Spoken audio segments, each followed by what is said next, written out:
शातिर बदमाशों को गिरफ्तार किया है जिन्होंने पूछताछ में शहर में चेन स्नेचिंग की वारदात करना कबूल किया है। पुलिस ने इनके पास से 5 लाख रुपए से अधिक का सोना और एक बाइक जब्त की है। आज दोपहर को पुलिस कंट्रोल रूम में एएसपी नितेश भार्गव ने बदमाशों के पकड़े जाने का खुलासा करते हुए बताया कि पिछले दिनों महाकाल और नागजिरी क्षेत्र में चैन स्नेचिंग की 2 वारदात हुई थी। पुलिस ने सीसीटीवी फुटेज और अन्य जानकारी के आधार पर इंदौर के बाणगंगा इलाके से 2 बदमाशों को गिरफ्तार किया है जिन्होंने पूछताछ के दौरान शहर में 2 वारदात करना कबूल किया है। एसपी के मुताबिक पकड़े गए बदमाशों के खिलाफ 40 से अधिक लूट और नकबजनी के प्रकरण दर्ज है। इसमें महाकाल क्षेत्र के अंतर्गत सितंबर में एक चेन्नई निवासी महिला है विजेंद्र, उनके द्वारा गले से 6 तोले की सोने की चेन जाने की सूचना दी गई थी।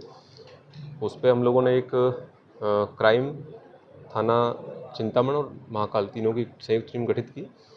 टीम ने जब पूरा डेटा कलेक्शन किया, टेक्निकल और मैनुअल इंटीग्रेशन करने के बाद जब चीज़ें आगे बढ़ी तो हम लोगों ने इसमें 2 आरोपियों को चिन्हित किया। ये एक किशोर और नवीन है, इंदौर के रहने वाले हैं। इनको कल देर रात गिरफ्तार किया गया है। पूछताछ में इन्होंने पिछले वर्ष अगस्त की एक नागजिरी घटना भी स्वीकार की। इसमें सगुनबाई फरियादी रही है। इनने कुल मिला के 2 चेन हम लोगों ने बरामद की है जिसमें 6.5 लाख का लगभग मशरूका है। विशेष बात इसमें यह है कि दोनों आरोपियों का अच्छा खासा रिकॉर्ड है। किशोर और नवीन का एक का लगभग 42 अपराध हैं नकबजनी और चोरी के, और साथ ही नवीन के लगभग 9 आपराधिक रिकॉर्ड हैं जो बेसिकली स्नैचिंग के हैं। तो इसमें फिलहाल हम लोग पूरी टीम संयुक्त रूप से इसका और भी आपराधिक रिकॉर्ड और आपराधिक ट्रेंड क्या रहा है, इसमें कौन कौन टीम में शामिल रहे, इसकी पड़ताल कर रहे हैं। महाकाल लोक में तैनात सुरक्षा एजेंसी के कर्मचारियों ने बुधवार सुबह एक संदिग्ध महिला को पकड़ा है। जब उसे पकड़ने की कोशिश की गई तब वह भागने का प्रयास करने लगी। महाकाल की सुरक्षा एजेंसी ने उसे महाकाल थाना पुलिस के हवाले कर दिया है। जब महिला की तलाश ली गई तो उसके झोले में से उर्दू में लिखे गए कुछ दस्तावेज व 5 आधार कार्ड बरामद हुए हैं। आधार कार्ड में लोगों के नाम मुस्लिम हैं। इससे मामला संदिग्ध हो गया है। एडिशनल एसपी नितेश भार्गव ने बताया कि सुरक्षा गार्डों ने एक संदिग्ध महिला को पकड़कर महाकाल थाना पुलिस के सुपुर्द किया गया है। महिला से भी पूछताछ की जा रही है। मालूम हो कि महाकाल लोक से पकड़ाई महिला अपना नाम मंजू परमार बता रही है। जब झोले से सामग्री बरामद हुई उसमें जो आधार कार्ड मिला है उससे यह प्रतीत होता है कि महिला का नाम रुखसार है। मंजू परमार के नाम का जो आधार कार्ड मिला है उस पर आधार कार्ड के फोटो से संदिग्ध महिला का मिलन नहीं होता है।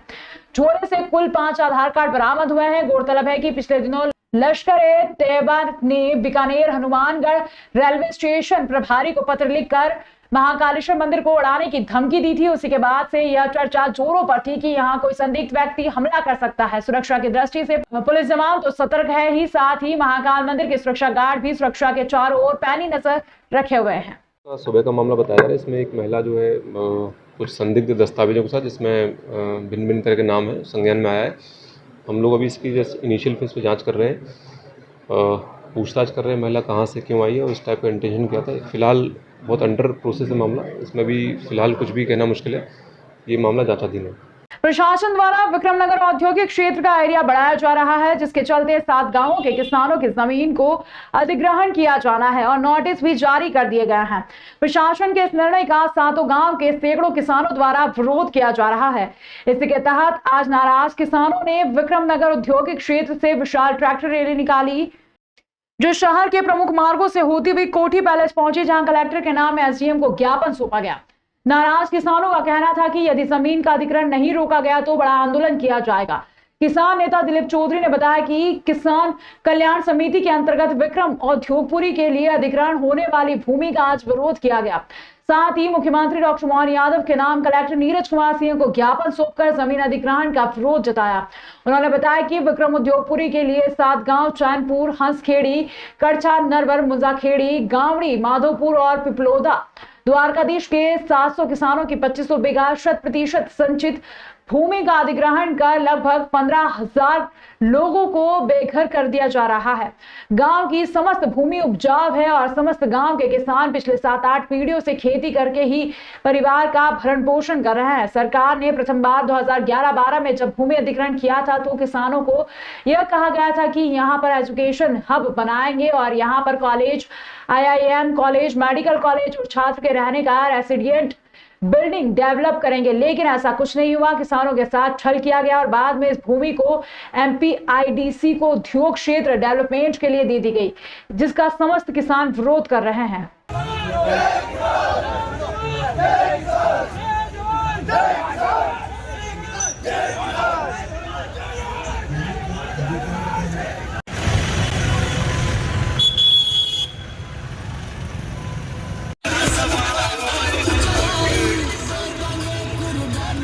देखिए, हम लोग विक्रम औद्योगिकपुरी में जो भूमि अधिग्रहण हो रहा है 7 गांव का, उसमें कड़छा, चैनपुर, अंसखेड़ी, नरवर, मुंजाखेड़ी, गावड़ी, पिपलोदा और माधोपुर, ये 7 गांव के 700 किसानों की 2500 बीघा भूमि अधिग्रहण की जा रही है।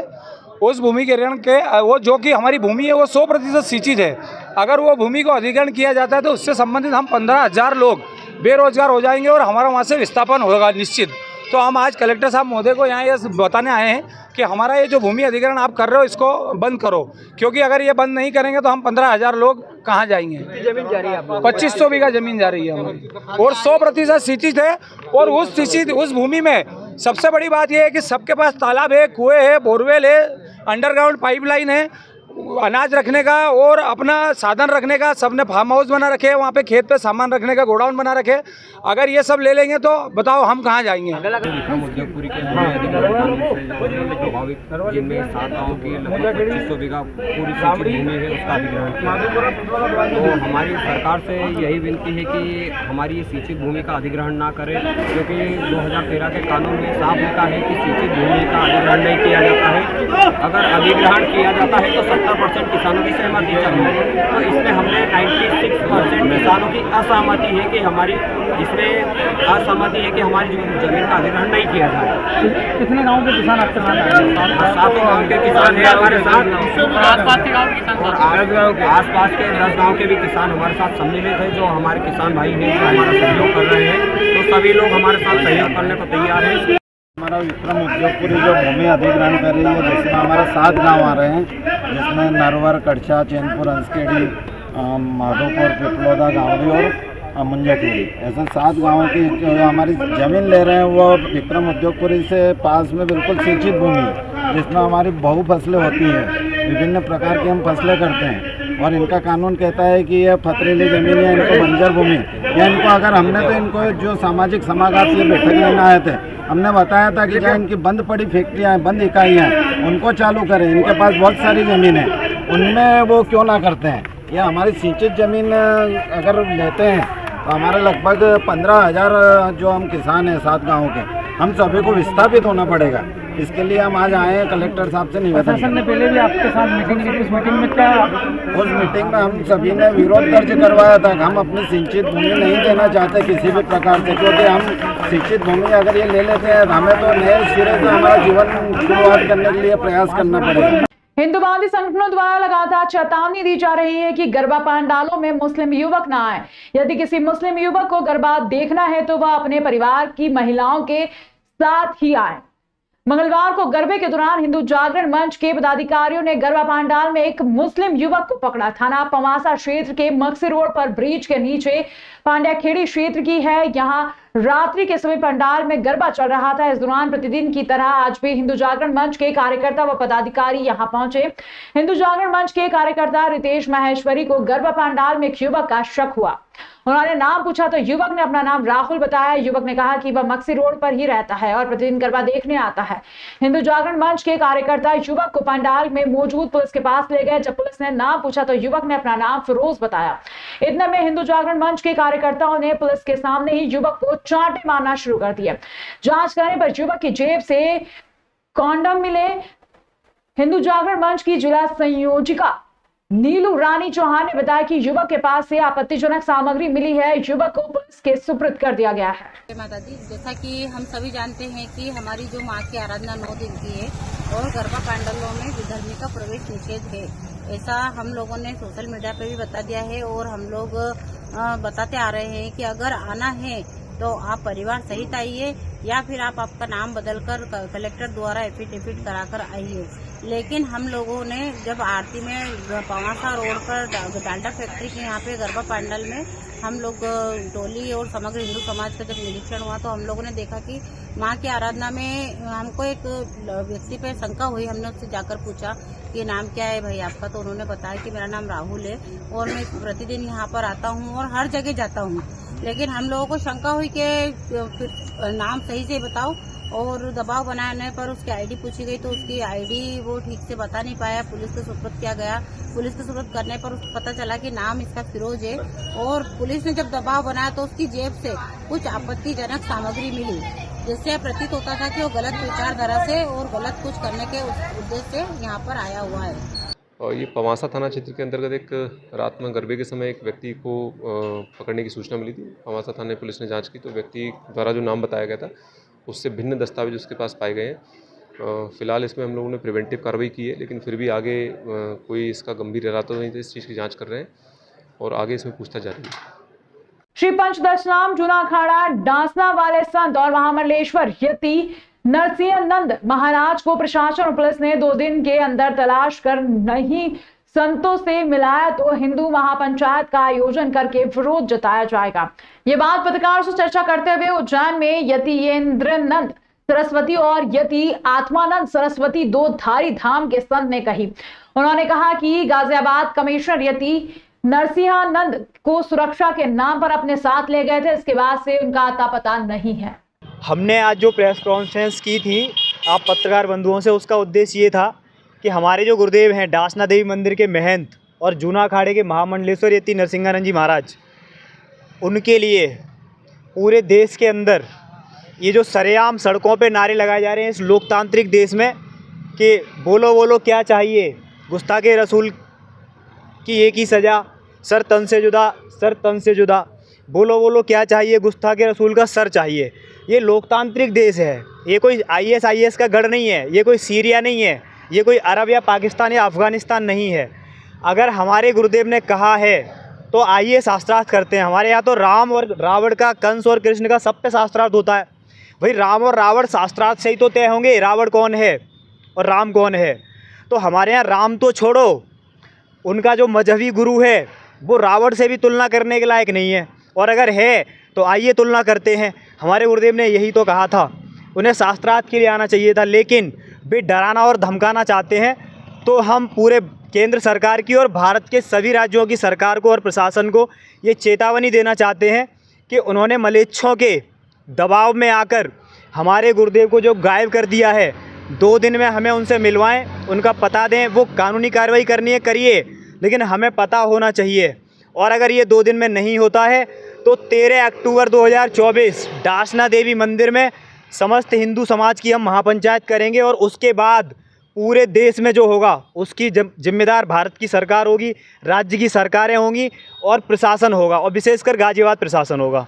महतपुर के ग्राम पलवा में पूर्व पंच हरिराम मालवीय द्वारा आरोप लगाया गया कि सचिव और सहायक सचिव ने मिलकर जिनके पक्के मकान बने हैं उन्हें आवास योजना का लाभ मिली भगत करके दे दिया है। हरिराम ने बताया कि इसकी शिकायत उसके द्वारा उच्च अधिकारियों को की गई। उच्च अधिकारियों के निर्देश पर ग्राम पलवा में 100 PSO और इंजीनियर का जांच दल मुंह का मुआयना करने पहुंचा। शिकायतकर्ता हरिराम शिकायत करने वाले 5 मकान पर जांच अधिकारियों को लेकर गया। मीडिया के सामने हकीकत बताने लगा। जब सचिव और सहायक सचिव से इस विषय पर चर्चा की गई तो उन्होंने बताया कि जिन लोगों के पक्के मकान बने हैं उनका नाम 2018 की लिस्ट में आ गया था, लेकिन राशि का आवंटन नहीं होने के कारण उन्होंने अपना मकान स्वयं के खर्चे से बनवा लिया। आवास योजना का लाभ 13 बिंदुओं के नियमों के तहत ही लाभ पाया जा सकता है, जिस पर हरिराम ने कई और हितग्राहियों पर आरोप लगाया। जब जांच अधिकारियों ने इस विषय पर चर्चा की तो उनका कहना है कि हमारे द्वारा जांच की जा रही है और जांच का प्रतिवेदन उच्च अधिकारियों को दे दिया जाएगा, इसके बाद ही उच्च अधिकारी कुछ बोल पाएंगे। अब देखना ये होगा कि हकीकत क्या है, यहाँ पर पंच झूठ बोल रहा है या फिर सचिव और सहायक सचिव, या तो जांच के बाद ही पता लग पाएगा। लेकिन जांच के दौरान कई बार विवाद की स्थिति उत्पन्न जरूर हुई है। वर्तमान पत्नी और पति दोनों एक साथ हैं, आईडी दोनों की एक है।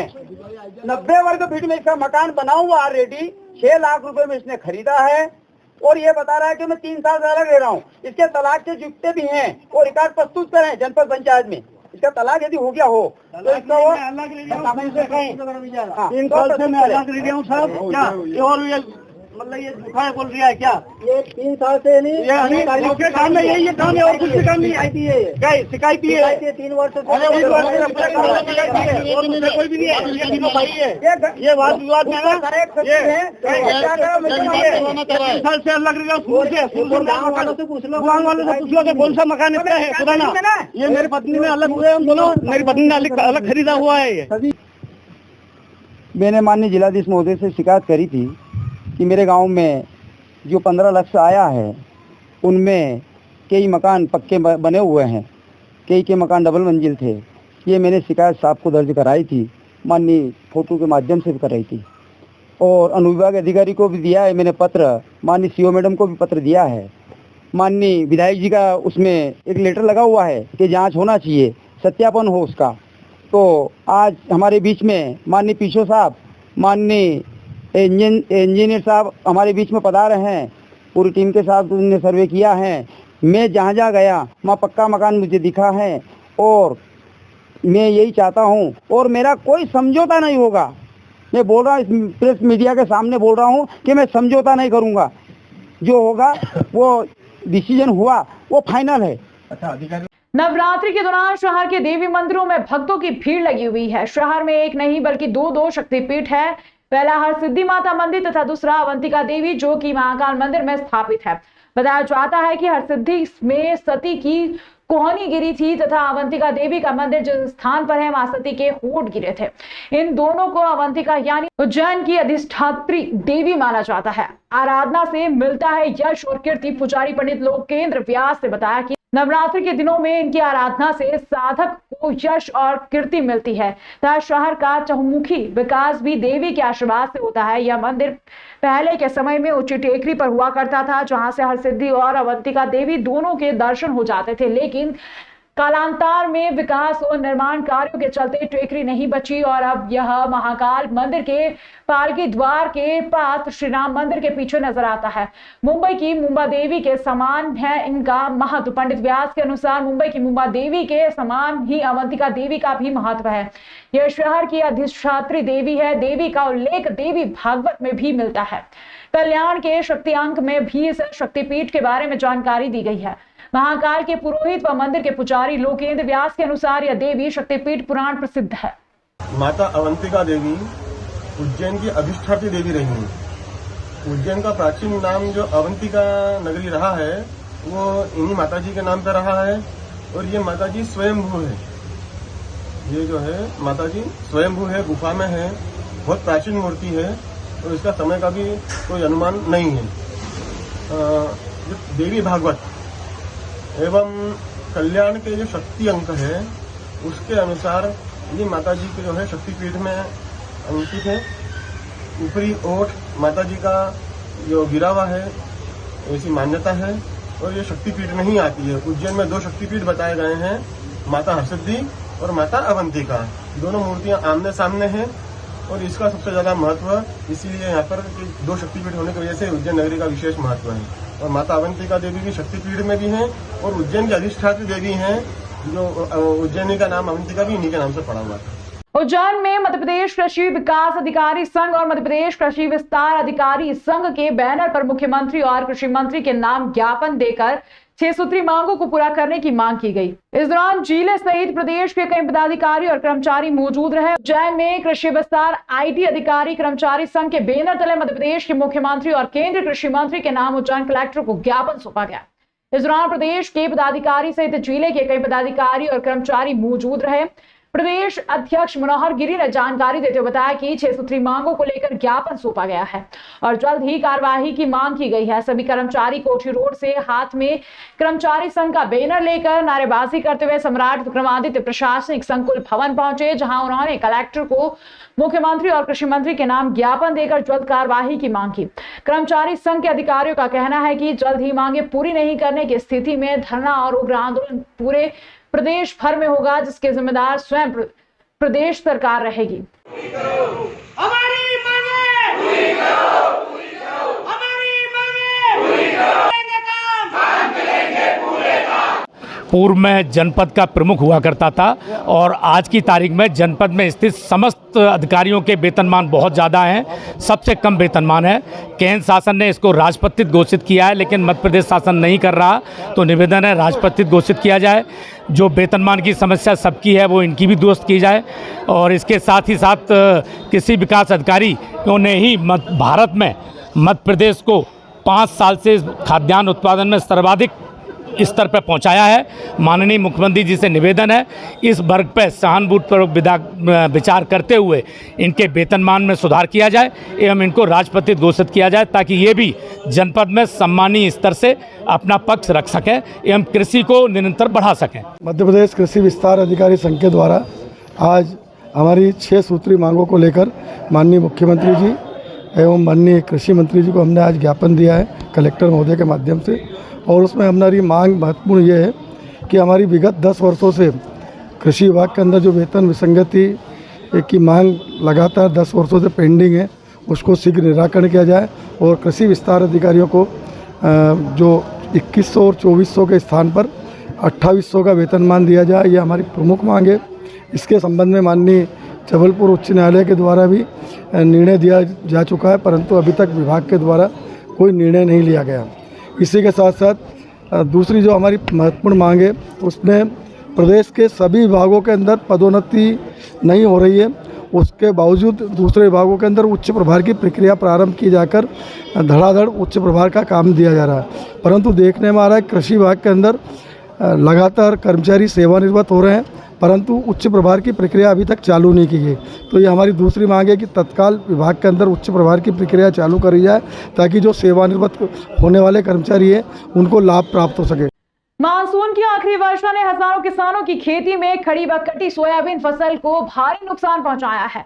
केसरिया, बरखेड़ा, नापाखेड़ी सहित कई गांवों में खराब सोयाबीन पीड़ित किसानों के खेत पर जाकर खेत में खड़ी व कटी पड़ी दिखाई दे रही है। किसानों ने कलेक्टर उज्जैन से मांग की है कि वर्षा के कारण हुई भारी नुकसान का सर्वे कराकर पीड़ित किसानों को फसल बीमा तथा राहत राशि प्रदान करने के आदेश जारी करें।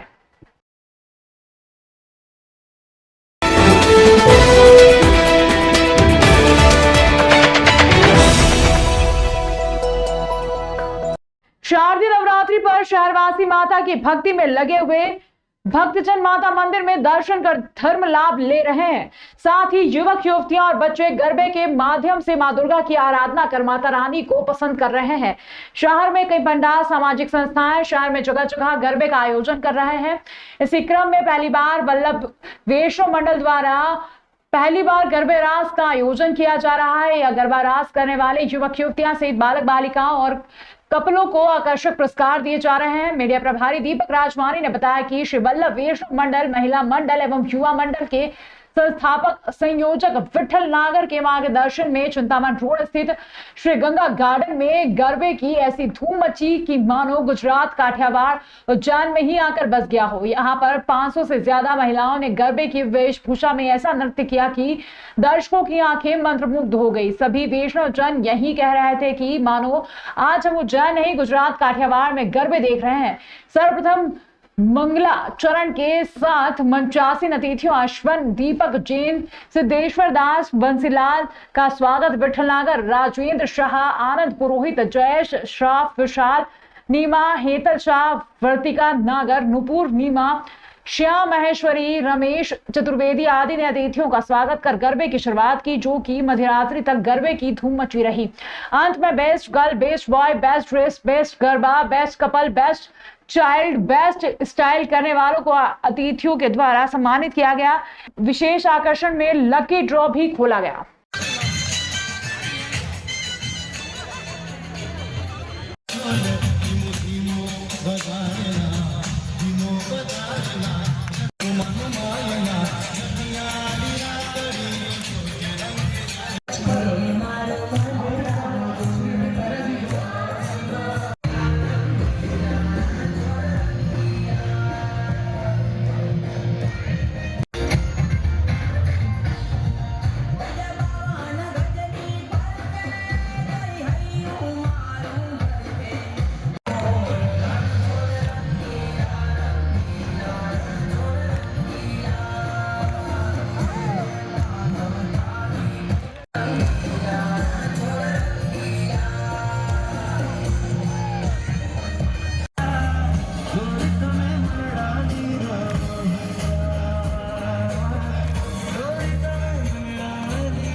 आप सभी का मैं इसके बाद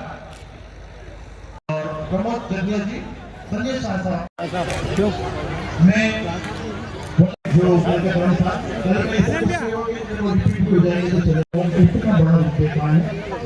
सिर्फ कुछ ही समय में कल हुआ था बेस्ट गर्ल बेस्ट बॉयज का प्रोटेस्ट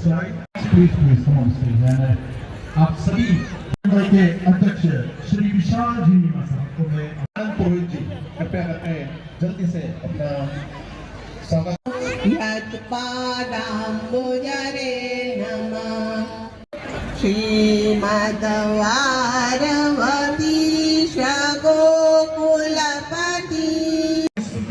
कार्यक्रम को इस गरबा उत्सव को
हमारे यहाँ एक बहुत ही भव्य कार्यक्रम हुआ जिसमें नवरात्रि के इस पावन पर्व पर जहाँ पर माता जी की आराधना की जाती है, हमने इस कार्यक्रम की शुरुआत कन्या पूजन से की, जिसमें सर्वप्रथम हमने कन्याओं को भोजन करवाया, उनका पूजन किया, उनके पैर धुलवाए।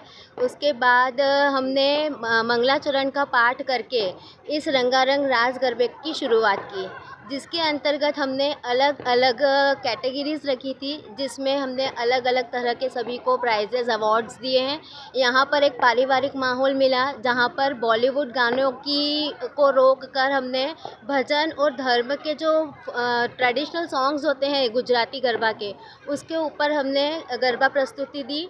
सभी ने बहुत इन्जॉय किया। उसके बाद यहाँ पर महाप्रसादी का आयोजन रखा गया था, साथ में सबने भोजन प्रसादी भी ग्रहण की। और इस पूरा गुजरात हमने यहाँ इसमें हमने अलग अलग कैटेगरी रखी थी, best kid, best girl, boy, best garba, best couple, जिसमें हमने अलग अलग जजेस को भी बुलाया था। उन्होंने भी यहाँ आकर बहुत प्रशंसा की कि इस तरीके के कार्यक्रम पारिवारिक माहौल के होते रहना चाहिए। आपका नाम और नुपूर्णिमा। वल्लभ वैष्णव मंडल, महिला मंडल एवं युवा मंडल के संयुक्त तत्वाधान में रास गरबा 2024 का आयोजन रखा गया है, जो कि वल्लभ कुल संप्रदाय की रास परंपरा को दृष्टिगत रखते हुए श्रीनाथ जी, महाप्रभु जी और यमुना मैया के चरणार्विंद में यह कार्यक्रम आज आयोजित दूसरे दिन में रखा गया, जिसमें कि लगभग शहर के 1000 वैष्णवों ने आज इस कार्यक्रम में भाग लिया, हिस्सा लिया। और इस कार्यक्रम को सजाने के लिए, तैयार करने के लिए मंडल के संस्थापक अध्यक्ष भाई श्री विट्ठल जी नागर, मंडल के अध्यक्ष श्री राजन जी शाह, युवा मंडल के अध्यक्ष विशाल जी नीमा, महिला मंडल के अध्यक्ष हेतल जी शाह और मंडल के प्रत्येक सदस्य ने अपना पूरा योगदान दिया और शहर के वैष्णवों को एकजुट कर रात का जो हमारे वल्लभकुल संप्रदाय में जो महत्व है उसको दृष्टिगत रखते हुए इस कार्यक्रम का आयोजन एक पारिवारिक रूप में करने का प्रयास किया। कार्यक्रम की शुरुआत किस प्रकार से हुई? कार्यक्रम की शुरुआत हम लोगों के मंदिरों में, हवेलियों में यह निरंतर रास गरबा का कार्यक्रम चलता रहता है, लेकिन वो छोटे छोटे रूप में होता है। इसलिए इस बार हमारे संस्थापक संयोजक, युवा मंडल के अध्यक्ष, महिला मंडल के अध्यक्ष एवं वैष्णव मंडल के अध्यक्ष के द्वारा विचार गया कि इसको हम भव्य रूप से मनाएं, जिससे कि शहर के जो दूसरे वैष्णव भी आज रास करने से रह जाते हैं उन लोगों को भी संगठित करें और इसका आयोजन रखें। आपका नाम? आनंद पुरोहित, सचिव वल्लभ वैष्णव मंडल।